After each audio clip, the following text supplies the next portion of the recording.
사도행전 1장 6절부터 8절 말씀 세 절이므로 우리 다 같이 한 목소리로 같이 읽도록 하겠습니다. 6절부터 읽습니다. 시작. 그들이 모였을 때 예수께 여쭈어 이르되 주께서 이스라엘 나라를 회복하심이 이때이니까 하니 이르시되 때와 시기는 아버지께서 자기의 권한에 주셨으니 너희의 알 바 아니요 오직 성령이 너희에게 임하시면 너희가 권능을 받고 예루살렘과 온 유대와 사마리아와 땅 끝까지 이르러 내 증인이 되리라 하시니라. 아멘. 지난 한 주간도 잘 보내셨죠? 다들 얼굴이 좋으신 거 보니까 역시 잘 보내신 것 같습니다. 저는 오늘 사도행전 1장 6절부터 8절의 말씀을 가지고 두나미스의 삶이라는 그러한 제목으로 하나님의 말씀을 함께 나누길 원합니다. 인생을 사는 방법에는 두 가지가 있다고 하는데요. 하나는 아무 기적도 없는 것처럼 사는 것이고, 또 다른 하나는 모든 것이 기적인 것처럼 사는 그러한 인생의 방법 두 가지가 있다고 합니다. 여러분들은 지금 어떤 인생을 살고 계시나요? 여러분들의 인생은 기적과도 같은 그러한 인생을 지금 살고 계시죠? 네, 기쁜 표정을 보니까 그런 것 같습니다. 사실 우리가 매일 읽고 있는 이 성경에서 말씀하고 있는 것이 무엇입니까?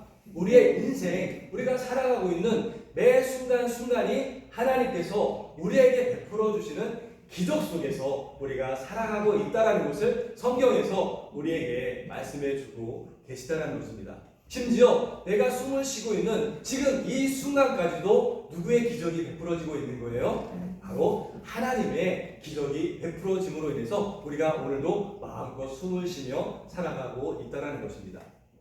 예수님의 제자들은 예수님께서 무덤에서 3일 만에 부활하신 기적을 목격한 후에 이 놀라운 기적을 이루신 예수님께서 곧바로 이스라엘을 로마의 압제에서 해방시켜 줄 것으로 그렇게 생각을 했습니다. 그래서 오늘 본문에 보면 예수님의 제자들이 예수님에게 이렇게 물어보죠. 이스라엘 나라를 회복하심이, 로마의 압제에서 구원해 주심이 바로 이때입니까? 라고 예수님의 제자들이 물어보게 됩니다. 이런 제자들의 질문에 예수님이 어떤 답을 해주셨죠? 이것은 너희가 알 바가 아니다 라고 예수님께서 이렇게 말씀하셨습니다. 예수님께서 계시던 이 당시 이스라엘은 오랜 시간 동안 로마의 식민지로 그렇게 살아왔거든요. 그렇기 때문에 이스라엘 민족의 가장 큰 영원이라면 무엇이었을까요? 바로 이스라엘의 독립이었겠죠. 그것이 이스라엘 사람들의 가장 큰 영원이었고, 이스라엘에서 그 선지자들이, 구약의 선지자들이 오랫동안 예언해왔던 그 메시아를 이스라엘 사람들이 간절히 기다려왔던 것입니다. 우리 대한민국도 1910년에 누구로부터 주권을 빼앗겼죠? 일본으로부터 주권을 빼앗겼습니다. 그래서 1945년에 독립을 할 그때까지 우리 대한민국도 자유롭지 못했습니다. 그러므로 인해서 많은 역사적 인물, 안중근 의사라든지 유관순 열사 같은 분들이 숭고한 희생을 하게 되었던 것이죠. 오로지 민족의 독립을 이루고자 하는 열망이 있었기 때문에 많은 사람들이 자신의 목숨을 바쳐서 나라의 독립을 이루고자 했던 것입니다. 그런데 로마 총독 빌라도에게 사형을 언도받고 로마 병사들에 의해서 십자가에 못 박혔을 뿐만 아니라 그 옆구리를 창으로 찔려서 물과 피를 다 쏟으신, 그래서 십자가에서 죽었다가 3일 만에 부활하신 그 예수님께서, 유대인 예수님께서 지금 누구의 곁에 있는 거예요? 다시 살아나셔서 제자들의 곁에 있게 된 것이죠. 그러니까요, 그 모습을 본 그 예수님을 어느 누가 이스라엘 나라를 회복시킬 메시아로 안 받겠습니까? 다들 그분이 이스라엘 나라를 이제 곧 로마로부터 회복시켜줄 구원자로 보게 되었다는 것이죠. 그렇지만 예수님의 대답은 제자들이 기대했던 그러한 대답이 아니었습니다. 오히려 예수님은 너희들이 온 땅 끝까지 이르러 누구의 증인이 되리라? 내 부활을 증인하는 증인이 될 것이다 라고 예수님은 그렇게 말씀을 해주셨습니다. 사실 어쩌면 예수님의 제자들은 예수님께서 부활하셔서 그들 앞에 나타난 그 순간까지도 예수님께서 부활하신 이유를 이스라엘을 회복시키기 위한 하나님의 기적이었다라고 그렇게 생각하고 있었던 것이죠. 그래서 베드로가 마태복음 16장 16절에서 주는 그리스도시요 살아계신 하나님의 아들이십니다라고 이렇게 신앙 고백을 했지만 예수님께서 곧바로 아니야 베드로야, 내가 이제 사람들에게 많은 고난을 받고 십자가에 못 박혀 죽을 거야 라고 이렇게 얘기했을 때 베드로가 뭐라고 해요?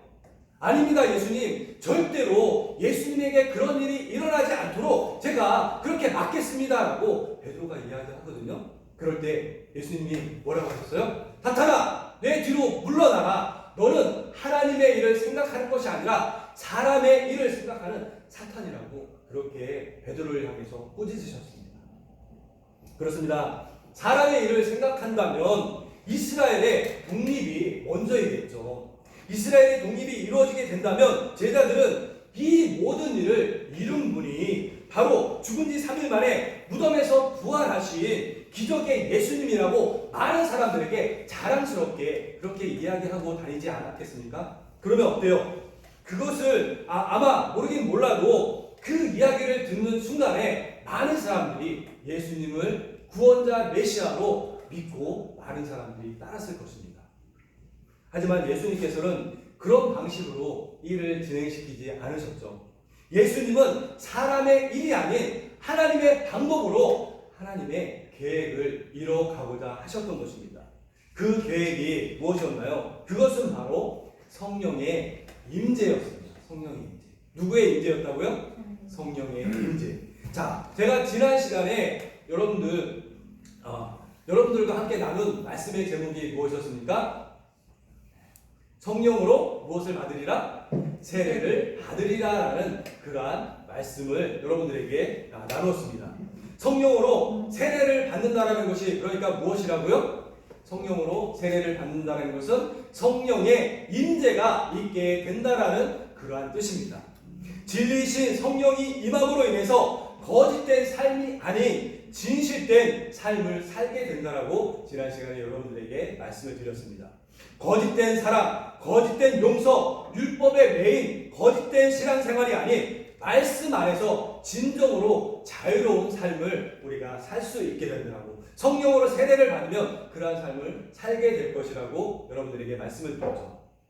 보혜사로 오신 성령이 저와 여러분들이 예수님을 구원자로 믿을 수 있도록 도와주시고 마귀의 거짓된 증언으로부터 우리를 변호해 주시고 말씀대로 살아갈 그러한 힘을 주시기 위해서 오신 분이 바로 누구예요? 성령님께서 우리에게 오셨다는 것입니다.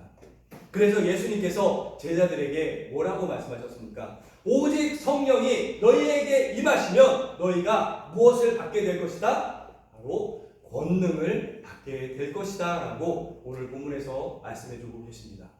성령이 임하실 때 가장 대표적으로 나타나는 특징이 그러니까 무엇이라고요? 권능이 나타나게 된다라고 말씀하고 있습니다. 권능을 받게 된다라고 말씀하고 있는 것이죠. 자, 이 권능을 풀어서 얘기하자면 이 권능은 뭐냐면 권세와 능력입니다. 이것을 헬라어로 얘기하면 두나미스라고 이렇게 이야기하는 것입니다. 여러분, 예수님께서 말씀하신 권능은요, 이 세상 왕들이, 대통령들이 가지고 있는 권세와 능력이 아닙니다. 이 세상 대통령이, 왕이 가지고 있는 그러한 권세는, 그 능력은 언제든지 무너질 수 있게 되는 것이죠. 하지만 삼위일체 하나님이신 성령이 임하시게 되면 그것은 누구의 권세와 능력입니까? 바로 하나님의 권세와 능력이 임하게 되는 것입니다. 세상의 어떤 권세로도 꺾을 수 없는 무한하신 하나님의 권능이 우리에게 임하게 된다는 것이죠. 온 천지 만물을 창조하신 성부의 권능이 임하게 되는 것입니다. 우리의 죄를 사해 주시기 위해서 십자가에서 못 박혀 죽으셨다가 3일 만에 부활하신 그 예수님의 권능이 우리에게 임하게 되는 것입니다. 진리로 우리를 이끄시는 성령님의 그 삼위일체의 권능이 우리에게 임하게 된다는 것이죠. 여러분, 지금 이 위대한 두나미스를 여러분들 받으셨습니까? 아멘. 그렇습니다. 이 위대한 두나미스를 받은 사람의 삶은 그렇기 때문에 세상 사람들의 삶과 다를 수밖에 없는 것입니다. 어떻게 다릅니까? 이 세상에서 낙망하여 넘어져도 다시 일어설 수 있게 되는 것입니다. 왜 그렇습니까? 하나님의 권능이 나에게 임하여져 있기 때문에 그렇습니다. 마음이 병들고 육신이 무너져도 다시 일으켜 세울 수 있다는 희망이 있게 되는 것입니다. 왜 그렇습니까? 성령님의 그 권능이 우리에게 임하여져 있기 때문에 우리는 어떠한 질병도 이길 수 있다는 그러한 희망을 가지고 우리가 살아갈 수 있게 되는 것입니다. 여러분, 제가 요즘 장애인 활동 지도사로 이렇게 활동을 하고 있는데요. 제가 돌보는 분이 있는데 그분이 어떤 병으로 인해서 제대로 이렇게 걸을 수가 없었어요. 혼자 서기가 너무나도 힘드신데 제가 부축해서 휠체어에 이렇게 앉혀드리지 않으면 계속적으로 넘어지시는 그런 분이 계십니다. 제가 그분을 부축할 때마다 어떤 생각이 드는지 아세요? 베드로와 요한이 성전 민문에 앉아있다가 나면서부터 못 걷게 된 그러한 사람에게 뭐라고 얘기했습니까? 은과 금은 내게 없지만 내게 있는 것으로 내게 주노니 곧 나사렛 예수의 이름으로 일어나 걸으라 하면서 그의 오른손을 붙잡아 일으켰더니 어떻게 됐더라고요? 그 발목과 손과 발목에 힘을 얻어서 그가 뛰어서면서 하나님을 찬양했다라고 이렇게 말씀하고 있습니다. 그것이 생각나는 거예요. 그래서 나도 한번 이분에게 한번 그렇게 해볼까? 라는 그러한 마음이, 그러한 생각이, 그러한 말이 이 목까지 차오르는데요. 그런데 목사라는 사람이 믿음이 부족해도 참 많이 부족한 것 같습니다.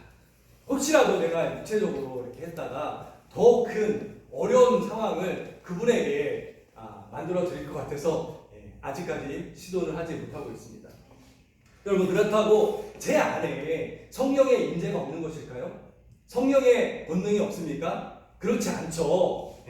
성령의 인재 가운데 권능이 있지만 권능은요 여러 가지 모양으로 나타날 수 있거든요. 성도님들 각자에게 두드러지게 나타나는 은사가 있지 않습니까? 그것처럼 각 사람에게 성령의 권능은 다양한 모습으로 나타나게 된다는 것이죠. 하나님의 역사하심에 따라서 병자를 일으키고 치유하는 권능이 나타나기도 하지만요, 때로는 말씀을 통해서 심령을 변화시키는 그러한 권능으로 나타나기도 한다는 것입니다. 오늘 본문 8절 말씀이 그것을 잘 말씀해주고 있습니다. 너희가 권능을 받고 땅끝까지 이르러서 어떻게 된다고요? 내 증인이 될 것이다 라고 이렇게 말씀해주고 있습니다. 권능을 받아서 무엇을 하라고요? 복음을 증거하는 그러한 증인이 되라고 말씀해주고 있습니다. 예수님이 사람의 일이 아닌 하나님의 일을 하시기 위한 계획을 세우셨는데 그 두 번째 계획이 무엇이라고요? 바로 두 번째는 증인된 삶을 살라라고 말씀해주고 계신 것입니다.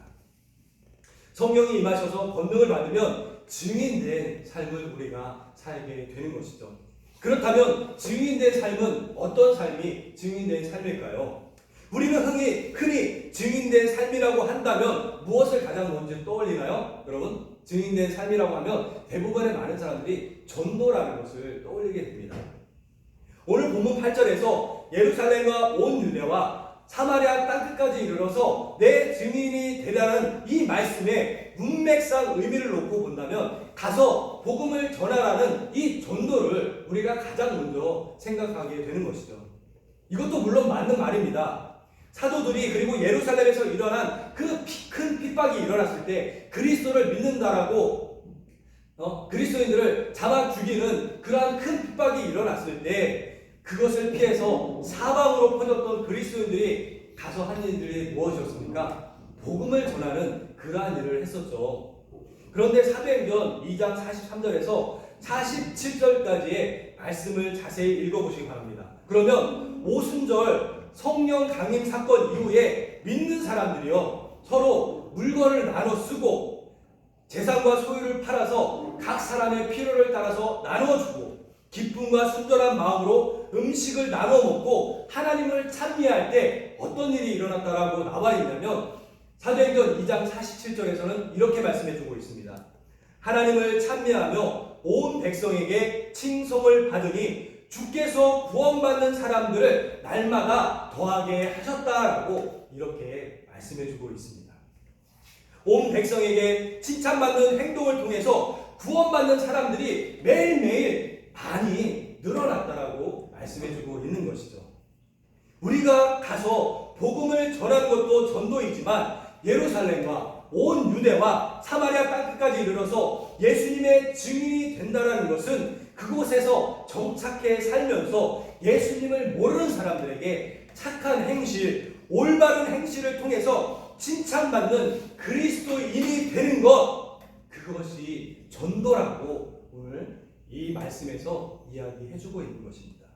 그것이 바로 예수님의 증인된 삶이라고 말씀해주고 있는 것이죠. 여러분들, 요즘 사람들이요, 왜 교회를 싫어하고 교회를 그렇게 많이 떠나고 있다라고 여러분들 생각이 되시나요? 그 이유가 뭐라고 생각이 되십니까? 길거리에 나가서 열심히 우리가 전도 활동을 하지 않기 때문에 많은 사람들이 교회를 떠나고 있는 것일까요? 아니면 교회 안에서 하는 행동과 세상 속에서 나가서 하는 그런 행동이 다르기 때문에, 그것 때문에 사람들이 상처를 입고 교회를 떠나고 있는 것일까요? 요즘은 교회 안에서도 세상에서보다 더 못한 그러한 행동들이 얼마나 많이 일어나고 있는지 모릅니다. 여러분, 두나미스의 삶, 권능의 삶이란 세상과 차별을 두는 삶이 아니라 세상과 구별된 삶이 권능의 삶인 것입니다. 내가 그리스도인이고 그래서 구원받은 사람이어서 나만 잘난 사람이고 내가 내 멋대로 행동해도 되는 그러한 사람이 바로 그리스도인이 아닌 것이죠. 하나님의 권세와 능력은 그러한 차별적인 것이 아닙니다. 성령의 권능은 악인들의 꾀를 따르지 아니하고 죄인들의 길에 서지 아니하며 오만한 자들의 자리에 앉지 않는 것이 바로 그런 복 있는 사람이 되는 것이 하나님이 우리에게 주신 권능이며 그것이 바로 두나미스의 삶이 되어지는 것입니다. 그 권능이 있을 때 우리는 비로소 땅끝까지 들어 복음의 증인이 되는, 우리가 증언하는 그 복음을 통해서 많은 사람들을 주님께 돌아오게 만드는 그러한 일을 우리가 할 수 있게 되는 것이죠. 여기 앉아있는 저와 여러분들은 성령이 임재한 그러한 사람들입니다. 그렇기 때문에 성령의 권능을 또한 받은 그러한 사람들입니다. 성경에서는요, 좋은 나무가 좋은 열매를 맺고 나쁜 나무는 나쁜 열매를 맺는다라고 분명하게 말씀해주고 있습니다. 진리의 성령이 여러분들 속에 임재하고 있다면 그 안에서 역사하는 권능은 세상을 구원하는 그러한 권능일 것입니다. 우리의 가정과 우리의 일터를, 사업장을 구원하는 그러한 권능일 것입니다. 그 권능은 땅끝까지 가서 복음을 전하는 곳이기도 하지만 내가 생활하는 삶의 자리에서 많은 사람들에게 칭찬을 받는 착한 행실을 보이는 것도 바로 성령님이 우리에게 주신 권능임을 여러분들 믿으시기 바랍니다. 이것이 예수님께서 우리에게 명령하신 지상 명령임을 항상 기억하시면서 두나미스의 삶을 살게 되는 저와 여러분들 되어주시기를 주님의 이름으로 축원을 드립니다. 네.